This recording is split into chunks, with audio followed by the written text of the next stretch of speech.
Today on Vision Unchained, I'm super excited to introduce you guys to a dynamic individual, Christopher Frierson.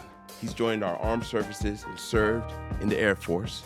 He's gone on to have a professional career in IT, HR, business development, and has now even developed a side hustle where he's a life coach, consultant, and a property manager.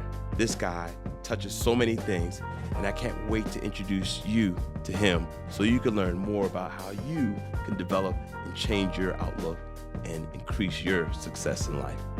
Welcome to Vision Unchained.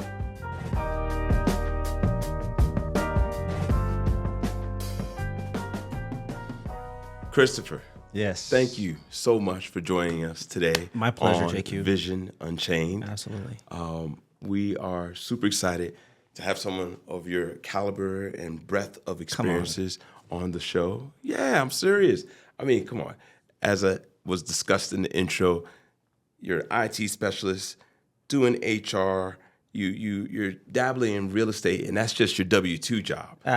Yeah, that's You right. do side hustle work as a consultant in life coaching, Yes. professional coaching, and property management. I mean, you touch on so many things, which I think is incredibly important for our audience to hear, to really understand about, one, being in a W-2 position, working for someone, Yes. thriving in that space, Yeah.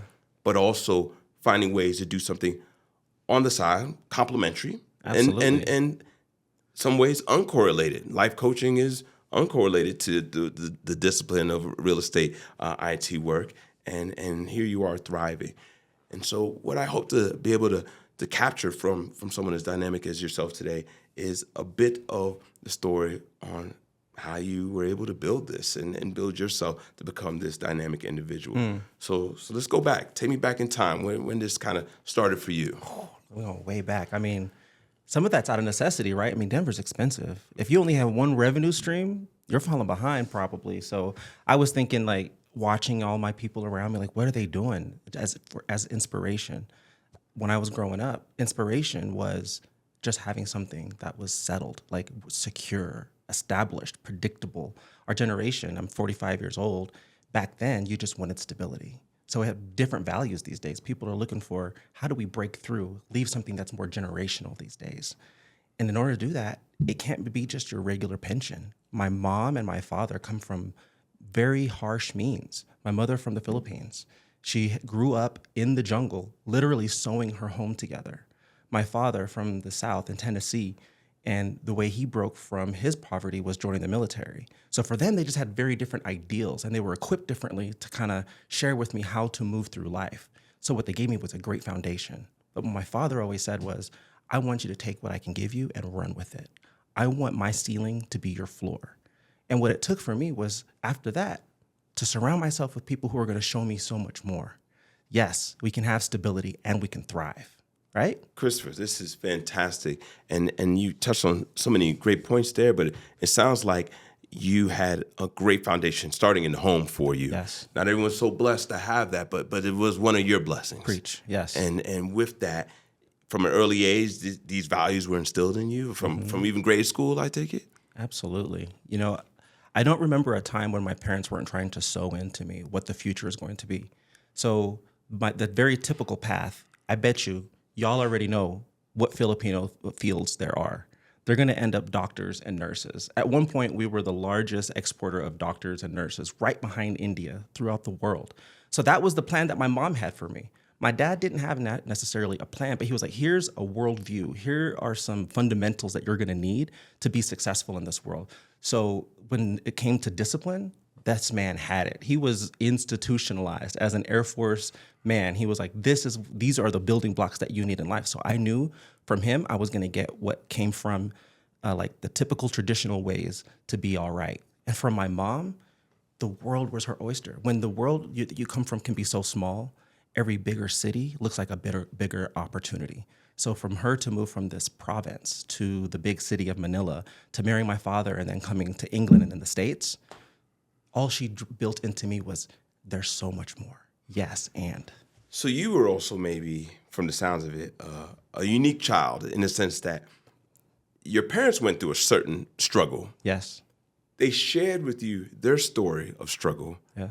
But that resonated with you. You took from that, and it maybe instilled a bit of a drive in you? 100%. Okay. Did that create a straight A student? Straight A? Huh.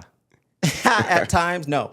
Sometimes it looked like it was more like B student, honestly. Okay. And my parents were understanding of why I was okay with my B student grade average, because I was more looking at extracurricular stuff. So I was in Black Student Union. I was in Future Business Leaders of America. Like, I got that most outgoing in high school because I was trying to dip into everything. I already knew there was so much of the world I wanted to grab, and I had to go out there and go get it. And I had to expose myself to different opportunities than the ones that would normally present themselves to me because of the environment that I was in. And what environment was that? So I grew up in the military until I was in the 6th grade. And I mean, when you're in the military, your life is on base. You go to school, your medical, your commissary, your BX, your faith, you go to the chapel there, like everything is built in. So my world was pretty small, but it was also very diverse and safe.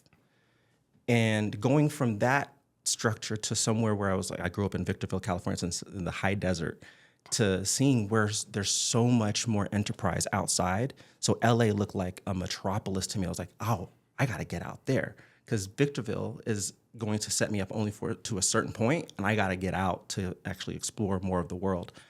And so I needed to expose myself to that. So some of that was joining the military myself. Some of that looked like I needed to go do a talent stuff where I was doing like modeling and acting and dancing and singing. And that's what kind of brought me around to different other countries and other cities as well, that I was like exposed to other opportunities, because Victorville wasn't going to do it. I hear that. Christopher, let me first off say thank you for your service. Absolutely. All right. I mean, it is an honor to be a part of the armed forces of the United States. My pleasure. And then here it is. You joined the military. Many people are apprehensive about joining the military. Yeah. Granted, your father was in the military. You could have also ran away from that. What allowed you to embrace that as a path for yourself? I would say, coming from Victorville, where I saw the means that I was going to be afforded, I wanted to get out of just that structure itself. But the military was, I got to tell you, Victorville had a gravity. No matter how I tried to move out on my own, I ended up back at home. And it was so frustrating. I started to try to leave when I was 18. Wasn't successful until I was 23 almost, when I joined the military. All my other efforts just failed. And so I needed something that was going to actually like be fruitful. So when I joined the military, that was my way. And honestly, it wasn't like a last-ditch effort. That was my one plan. And I was thwarted when I was 18 because of a medical condition that ended up being waived by the time I did successfully join the military at 23. All that to say, I knew the Air Force was going to be my way specifically all along. And it wasn't until I actually did that I broke away and be able to like see the rest of the world. That's profound how you mentioned your plan didn't necessarily work out initially. Yeah. Many times people it was stumble. Crushing, bro. It was crushing. Yeah, no, I see that. I see that it affected you quite a bit. But many times individuals stumble, fail, and say, "Oh, that's it. We're not able to do it." But you got back up. Mm-hmm. Where did you find that strength, or who was there to help you as you transitioned from that hardship to yet try again and succeed when you were 23 years old? I think it gets placed in our minds that by the time we're 18, that we will have not just the liberty, but the means to be independent. As time goes on, you realize hardly anybody's getting out the house at 18. So because you don't have that establishment or that foundation yet, you may have the independence, but you can't really set yourself up for that well of a success without your parents. So to answer your question, it was absolutely my parents. I needed a safety net. Not everybody had a safety net, but at least when I failed, I had somewhere that I could go back to, refresh, get my perspective, and then go back out there and try something new. When people look at success, all they see is the success. They don't see the failures. They don't see I was broke. I was borrowing. I was living off of student debt. I was X. That to me was a part of my journey. I do not want to relive my 20s, man. 20s were rough. You're trying to figure out who you are, who you want to be with, where you're at.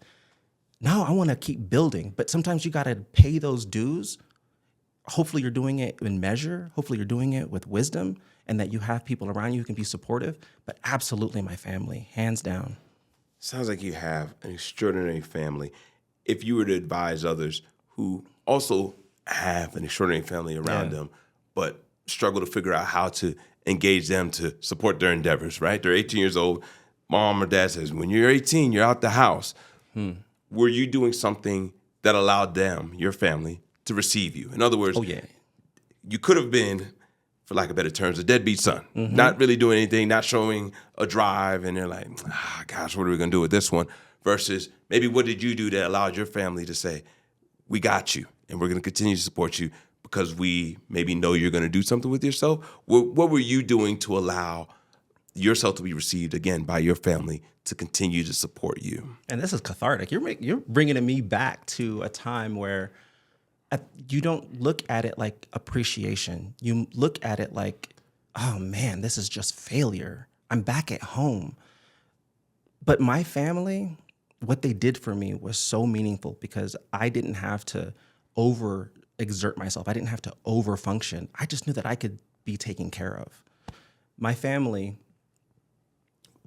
could you state the question again? I want to make sure I answer it specifically. You must have given them some vision of what you were going to be potentially for them to continue to support you, right? Because usually it's push them out the door, goodbye, you're 18, but that wasn't how you were received. No. You probably had this. If I was at home, my dad said, you are working or you are going to school or both. So because I was showing my own drive, whether I was succeeding or not, they were willing to invest in me and to hold me down. Like, you're going to figure this out, son. Because it's not like I wanted to sit around the house. I wasn't like the gamer. I wasn't like just trying to like lay around or anything like that. They knew I was going to be all right. I just had to find my way. It wasn't what my mom wanted from me. No matter how she tried to cajole me into like doing physical therapy, doctor or nurse. It wasn't my dad not really giving advice either. He was like, you're going to figure it out. But I had to figure out my own way. And you put in the work and showed them your drive. Yes. And I think that's vitally important for the audience listening to understand that it's not that you're always going to succeed even at that first stage, but put in the work, put in the effort, continue to strive to make your goals and your ends meet, continue to work towards that. And then the community may come around you to bolster you up. Not always does everyone have such a great family as you've come from, but still, I think just from sitting across from you, you gave them something to work with. You showed that you were willing to put in the work. Maybe it wasn't their dream of becoming a nurse, doctor, or what have you, but still, you were driven. They knew that. They just needed to find that what it was going to be.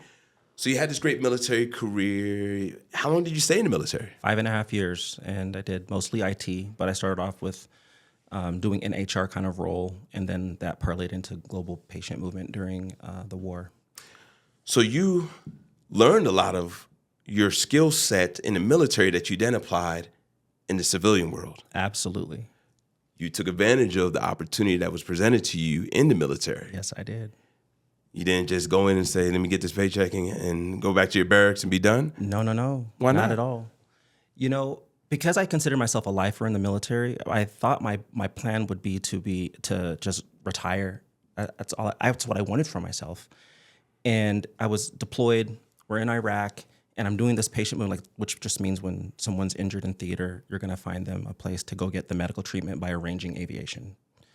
And the guy that I was working with, he just saw that I had an aptitude. So he started like introducing me to different IT projects. And when we got stateside, he brought me onto the team.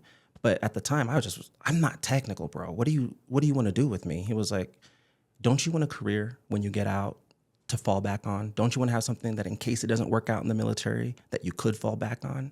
And I'm so glad I did, because I didn't have anything transferable at that moment until he gave me IT. And when I got out, it was during the downturn of the economy. So it was, just before. So it was 2007. Imagine the bubble that I'm in. I'm a contractor for the military in a medical facility doing IT. In 2008 and 9, when the economy was turned down, I was in a bubble within a bubble within a bubble. I was in a place where I could say, you know what, I'm actually going to move and I'm going to take my talent and I'm going to go somewhere else. And I did a church plant from Colorado Springs to Denver as well. But that was the thing that drove me here. But I couldn't have done that had I not made the decision to say, what's the next step or what is my safety net? You had a mentor in the military who introduced you to IT. Did you seek them out? It sounded like they found you and took you under their wing. Yeah. That sounds serendipitous. Well, he was my supervisor, but he changed it. He changed our relationship from when we were deployed. He wasn't my supervisor when we got stateside. So he did glob on to me. He was like, I want to take care of you. But that was mutual, right?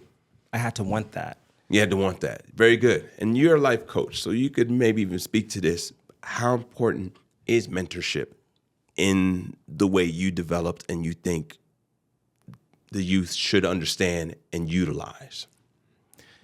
The way that I see it is when you grow up, your relationship with influence is usually very authoritarian or authoritative, I should say. It's by position rather than influence. And as you gain age and experience, then you start to gravitate to more relational influence that you have with people, and it becomes less positional or absolutely without even position at times, and you have to seek it out. So what I'm getting at is you'll find people that have something that unless you ask questions or you gain proximity to them, you're going to lose out on learning about something differently in a different perspective. It's kind of like that adage, if you're a hammer, everything starts to look like a nail. I want to equip myself with as many tools as I can by learning from other people who've done different things and come from different experiences so I can be more versatile and start to apply myself in different ways to have more influence myself. Absolutely. Well said. And as an expert in life coaching, you expressed that eloquently. But let's talk about the individual who maybe isn't as confident to be able to seek the advice. How do we help that individual come out of their shell and realize, at least from the various interviews I've had, there has to be a leap of faith or a moment of ego put aside, confidence enough to go and ask someone else for guidance or assistance so that you can develop. How do we get people to do that more? I think in systems or environments or culture, a lot of times when you can't do something out of your own passion or just your own skills, you got to think about how you're going to put yourself in a situation. Like right now, I'm sitting at this table and I'm thinking about ergonomics, right? Like the way that this chair and this table are working is going to situate me to be in a position to do what? Same thing. If I put myself in a system or an operation or a program or a business or an organization, what I'm a part of is going to create a process for me to follow that I don't have to engineer. The hard part is inventing the wheel. If I join a program where that's already built in, I don't have to have confidence. I don't have to have the know-how. I don't even have to make the ask. The program, a mentorship program, like there's several here in town, like Cross Purpose is the one who does it the best. Cross Purposes, you said? Yes, okay. Cross Purpose. Uh-huh. So there's already a whole network of mentors in line saying, bring me someone who wants what I have to offer. So this is a great resource. You're saying for those who also don't know how to maybe take the full initiative, there are constructs in the community. That's right. You simply go and sign up, and these mentors are there to help you. Absolutely. Nourish you and help you grow. Absolutely. What a phenomenal realization, particularly right here in the Denver area. But there are probably similar vehicles in many other major cities. Mm-hmm. Fantastic. You leave the military after 5 years. How did you get to the point where you are thriving and moving into your own career? By the way, we didn't speak to this, but did you go to undergrad? Oh, that's a whole other podcast. It took me, like I say this with a badge of honor and a little bit of sadness because it took me 21 years to complete my degree. I started in 1995. I was a concurrent high school student trying to get my credits at the community college, and my first class was sociology with my mom. The next semester, I took an IT class, and back then, the teacher was like, you want to make sure if you buy a computer, it has what's called a USB port. And we were taking notes like, what's a USB port? Universal Serial Bus Port. When I graduated from CCU in 2017, buddy, they still counted those credits. So yes, it took me a long time. I had 7 different transcripts because of all the different schools that I had gone through, but I had to finish that degree. It was tenacity that got me through, nothing else. Let's speak to that. It is not as if to say one could only achieve in life if they had a degree. In fact, you were already living life, That's had right. gone to the military Yes. before completing the undergraduate degree. Yeah. And if you're telling me it took you that long to complete the degree, that means you were working in the meantime. That's right. So you were living a bit of your life, your journey. Eventually you finished the degree. Yeah. But let me ask you this question. Does that degree define you, or really does the journey define you? It seems like there's so much more to you than you finally finishing that degree. Well, how do you see yourself? My experience outpaced my degree. What I wanted to get in, honestly, to have that key was my education, because that's what was drilled into me. It's like, this is what you need to succeed. But my path was different.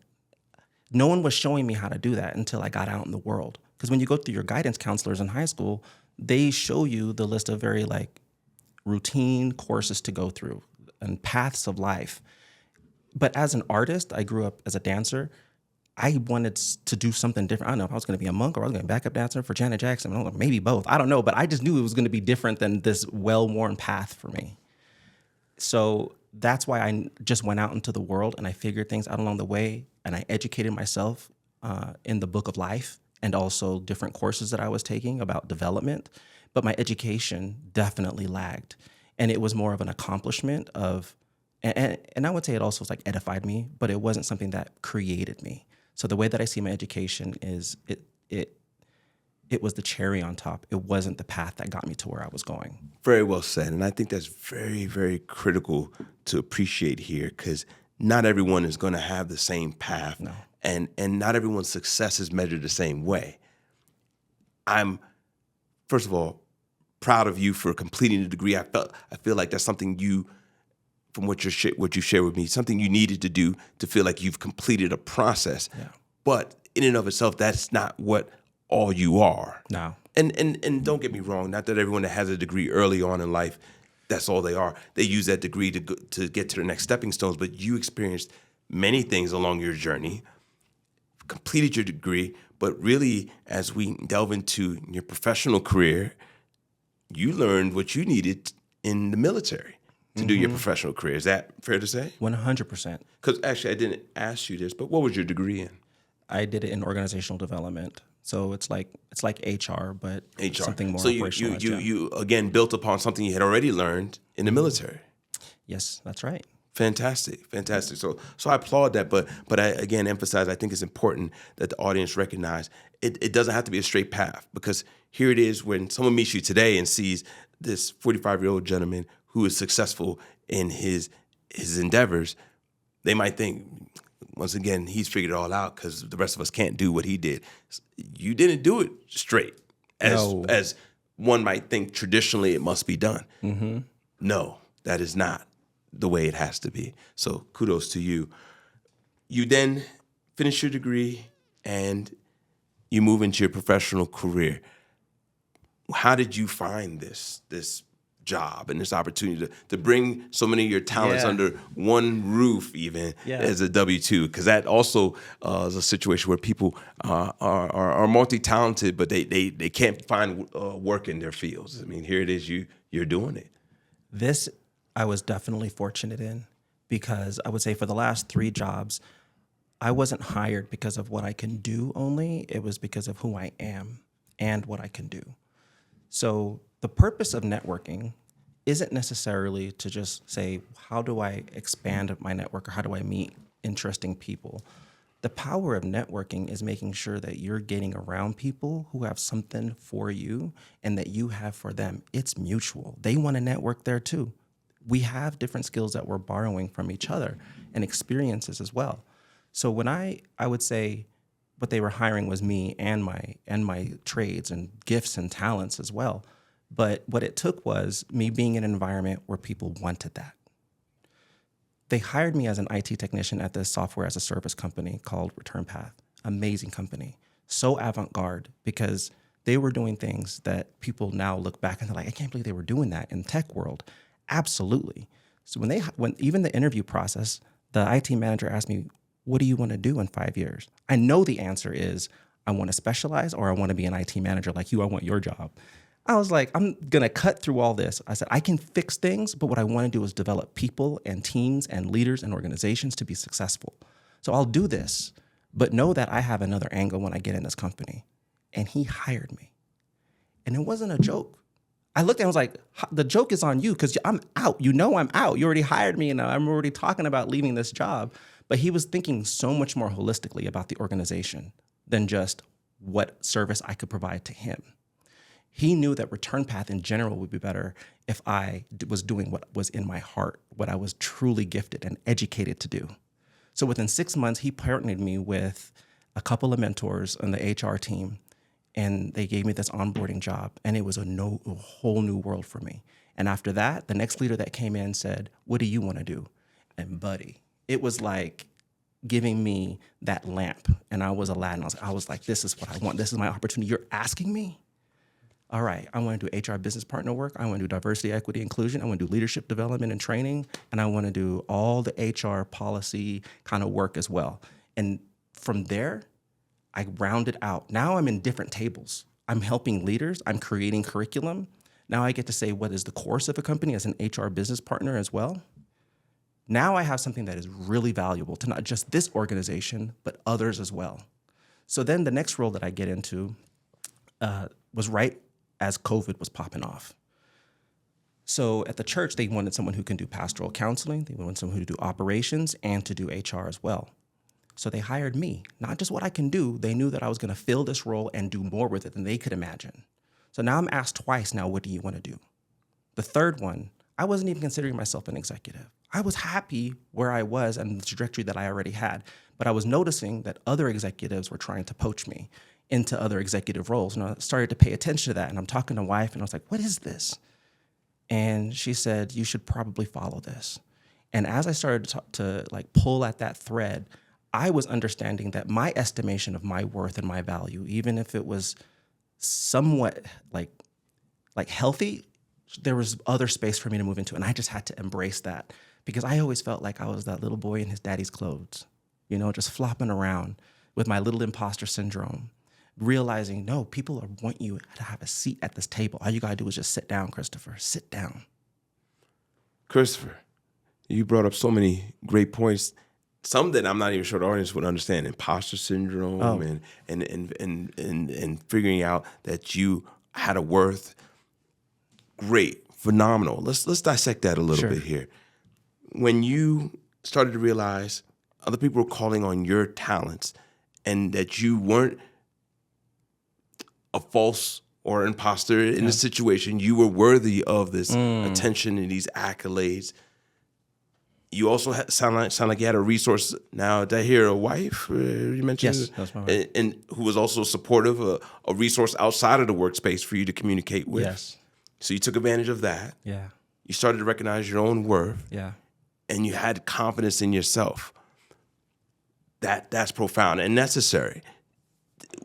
Is there also some faith behind all of this that allowed you to embrace these blessings and not break under the pressure and fall out?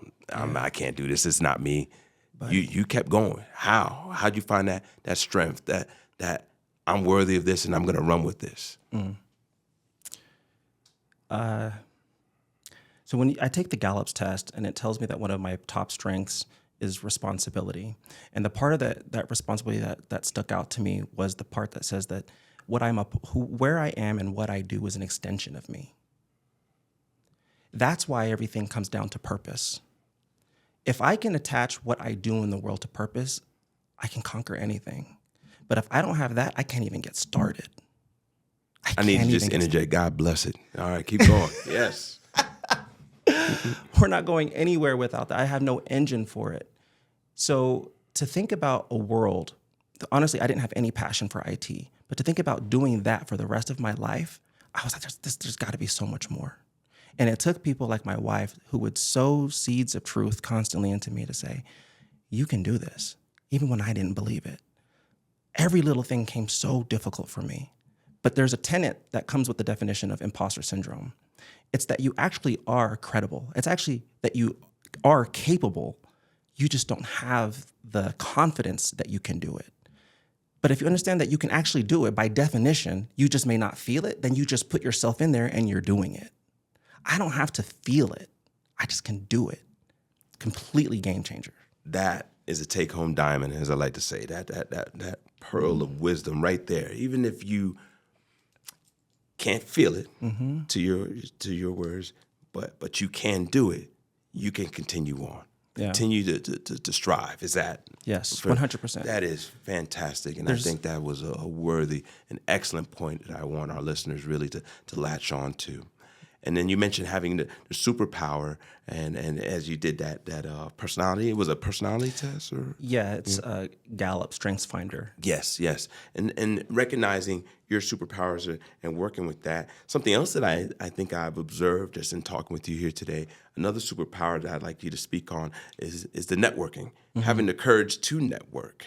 It sounds like was that something natural for you, or you had to work at? You know, I consider myself a very authentic person, and networking feels inauthentic because you want relationships to happen organically, not at a meetup, not at a time and place, and not where everybody's wearing badges and have to sign up and pay to be in an event or something like that. And so in coaching, or the way that I just like to live with people in general, is helping people find their truth. It may not look like other people's, how other people network, but there's usually something that you can graft from how other people are doing things that is true to you. So just finding that right tone, like, I don't have to go to this event if I don't want to. This is not for me. But what if it was all the things that I cared about? If it was actually purposeful, and these are people who look like me, and these are people who have the same trajectory as me, same passions, and if I'm enlivened by it, why wouldn't I want to be in that space? It's completely different. It's not I have to be there. It's why wouldn't I want to be there? Well said. Well said. So you're finding your drive, something that allows you to feel enthusiastic about the endeavor rather than feel weighted down by the task at hand. Right. You reframe it. Yes, 100%. Have to. Otherwise, it's just an obstacle and it's an obligation. So people who are thinking about what their next career is in their job, they're thinking about going to this job fair, a networking event, a meetup, what have you, and it feels more like a chore, a check the box. And if you go into it with that kind of mentality, how fruitful do you think that might be? Versus they're looking for someone as well. They're looking for a talent. Why would I not be there to show them, hey, I'm here too? Or we can link up. You're looking for a partner? I'm looking for a partner. Christopher, it's easy. Your podcast is going to be tremendous for a lot of the audience. I'm super excited when this gets out there. This is very powerful. In fact, it speaks to where I want to go next. I mean, we talked about your as you mentioned to me before, your W-2 job, but there's more to you than that. There's a side hustle, as we like to call it. All right, this is your consulting, this is your property management, and you being the life coach, which you've given, again, these take-home diamonds today. But let's talk about that, because you could have stopped at the W-2, but you have more to give, and you've created other streams, revenue streams for yourself, and still able to help others. Speak to that drive, that passion, and many people, again, listening, feel they are stuck in their job. They don't have to be, and you are an example of that. How did you find the courage to do something alongside your job? Such a great question. I would bring it back to when I left that company, Return Breath, that set me up for success. I was there for 8 years. It was life-changing. And what I gained from there were so many skills that made me transferable. And those people, when they went on to other companies, kept contacting me for consultation in different ways. And I was like, I should make a business of this. Like, if you're needing my expertise, don't just call me for free. I should make money off of this. It's so cheap to start a business. All I got to do is just file this differently. Let's go. And then... Wait, who educated you on that? And what is that you just talked about? That's powerful. Sure. Yeah. What is that? I breezed past that. No. It was, You told an exciting story. okay. I'm here to help you with it, okay. but you keep flowing with it. You're Okay. doing great. Yeah, but that they're calling me and I could monetize this. What are you talking about? That's key. It's my buddy David Dennison. As long as I've known him, he'd always had his own business.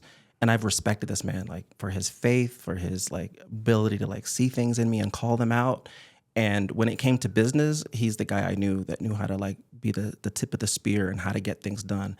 And he made everything so, I guess, palatable, but also so simple for me to understand that I can say, oh, I could do this. Why not? Okay. And what is that? We're talking about creating an LLC. 100%. It's so, he was like, it's $50 here in Colorado, you know, and it'll take you 7 minutes to set it up. That's all it takes. And now I get to take advantage of a whole tax code that was built for businesses. And I get to benefit from that as a personal. Fantastic. Personally. I don't need you to go so deep now into what an LLC is. I wanted that to be out there, Okay. so that people learn more. But you did it. You create your LLC. You then start to figure out, again, you wanted to monetize something that you were, a talent you had that you were willing to share. Yeah. But why not make something of this so that you could continue to thrive? Exactly. And that's what you took advantage of. That's how I got into the consulting business. When it came to the coaching, people were calling me for all their life circumstances that they were trying to make breakthroughs in. And because of that, I was just starting to see, like, why can't I monetize this as well? But it felt like, again, I'm going back to authenticity. Like, these are people that are my family. These are my friends. These are people I care about. So to monetize that felt like it was taking advantage of them. But my wife was like, let me set you up a business.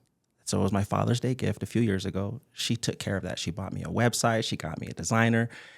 And all I had to do was just take the gift. And that became my second part of the business. One that I said I want to monetize. The other one was I just want to help people and be compensated for it. So I did that for a minute.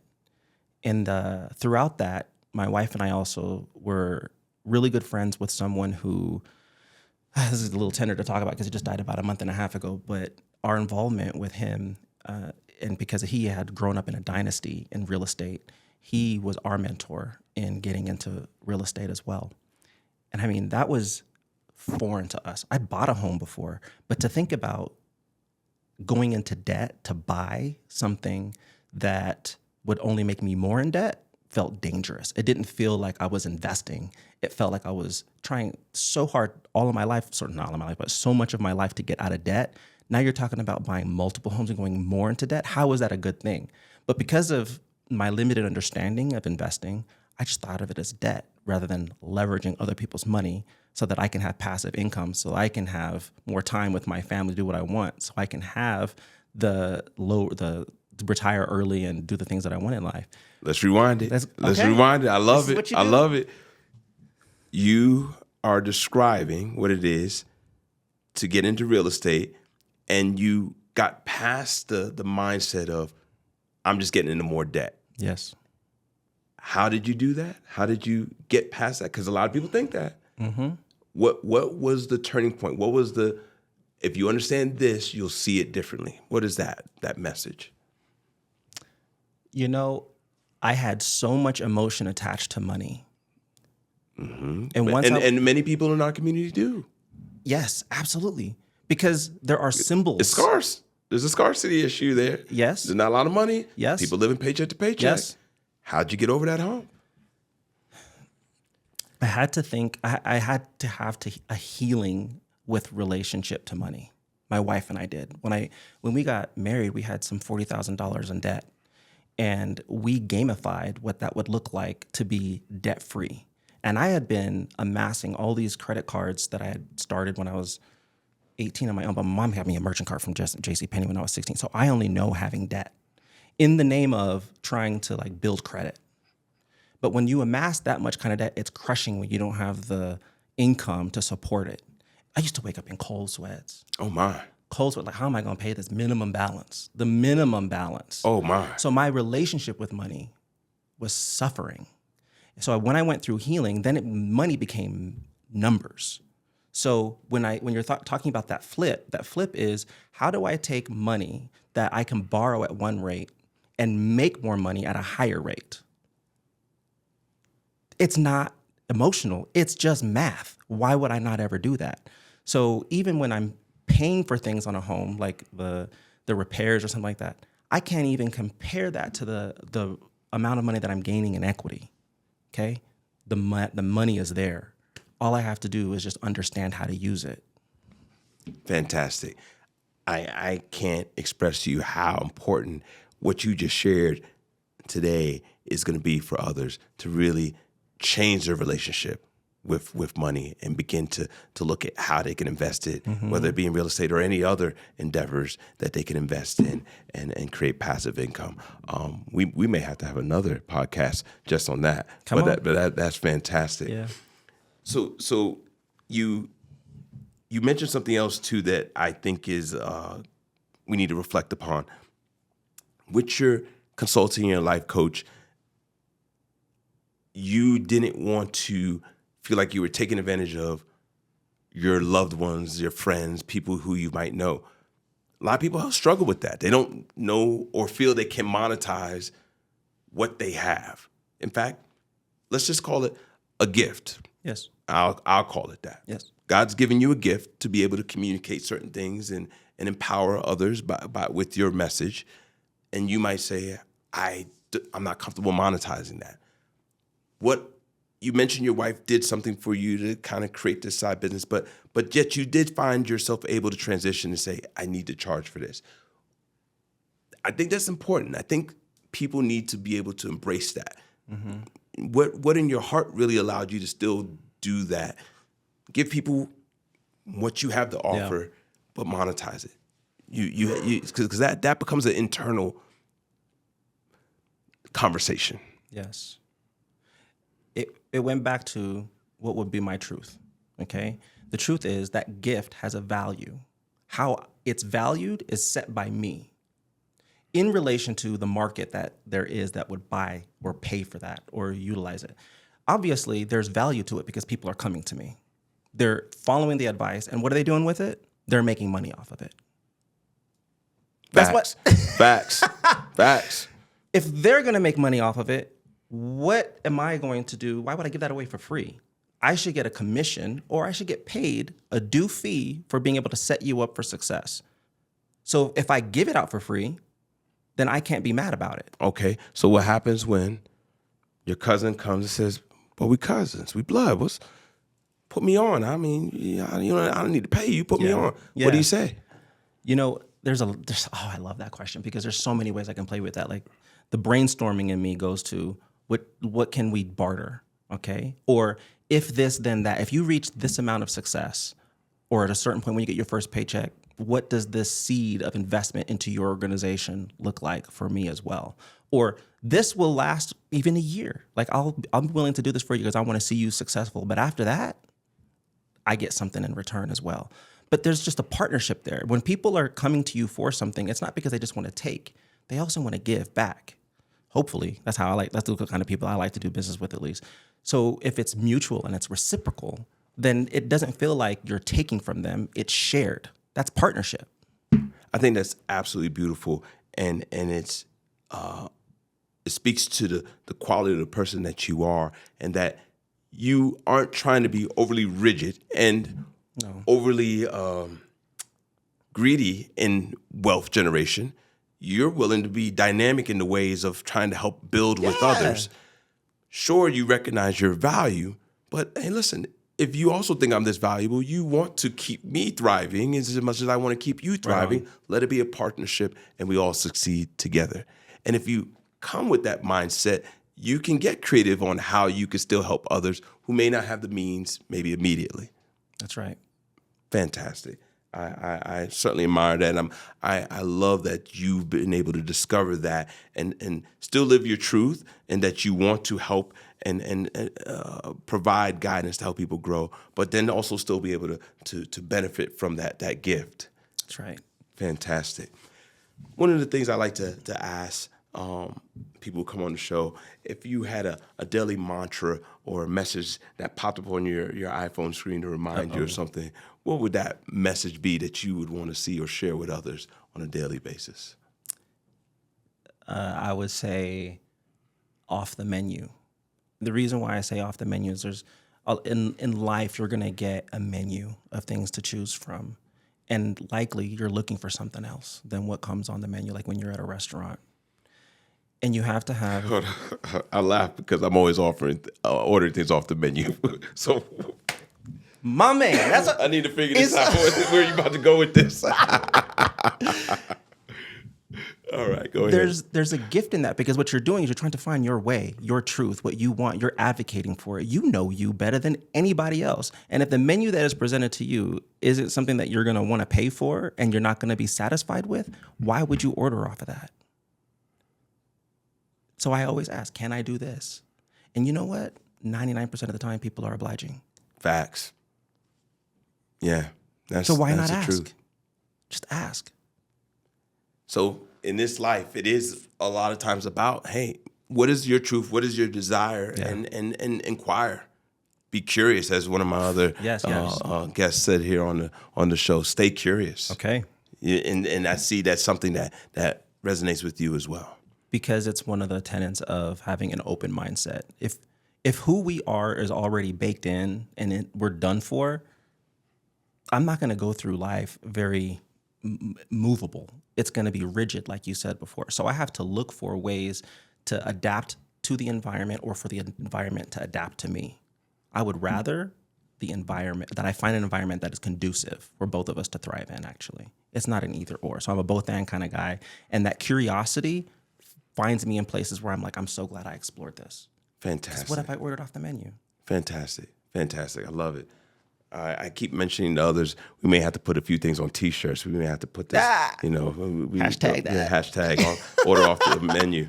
That is fantastic. Well, listen, I wanted to give you an opportunity. I understand you have your own side hustle business. Would you like to mention your website or how people could find you? Sure. I'm at mywhyguy.com. I'm not taking any new clients right now. I have a full-time job, more than a full-time job.